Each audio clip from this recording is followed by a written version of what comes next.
Le pape François est décédé à l'âge de 88 ans des suites d'une pneumonie. Le Vatican a annoncé le décès du souverain pontife à 7h35 le lundi de Pâques. Il dirigeait l'Église catholique depuis 2013. François s'est éteint après une dernière apparition publique ce dimanche depuis le balcon de la place Saint-Pierre et une dernière rencontre officielle avec le vice-président américain, lui-même catholique depuis 2019. J.D. Vance et de nombreux dirigeants de par le monde entier et ont envoyé leur message de condoléances. En Israël, le président Herzog a pris la parole à l'occasion de la remise des lettres de créance du nouvel ambassadeur des États-Unis en Israël, Mike Huckabee.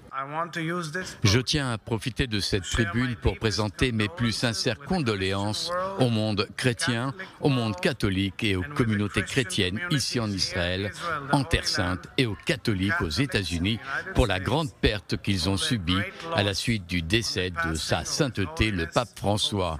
Vous et moi sommes tous deux des hommes de foi et je sais que nous partageons l'espoir le plus profond que son souvenir inspire des actes de bonté et d'unité ainsi que le dialogue entre les peuples et l'espoir pour l'humanité.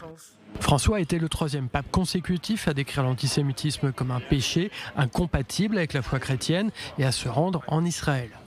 S'il a visité Auschwitz et s'est recueilli à Yad Vashem, ainsi que sur la tombe de Theodor Herzl, ses relations avec Israël et la diaspora ont été compliquées et parfois conflictuelles. Selon le souhait du pape François, le Vatican a reconnu un État palestinien en 2015. Il a entretenu de bons rapports avec Mahmoud Abbas tout au long de son règne. Et aujourd'hui, l'autorité palestinienne regrette le décès d'un ami du peuple palestinien. En novembre 2024, François a demandé l'ouverture d'une enquête sur les actions de Tsahal à Gaza.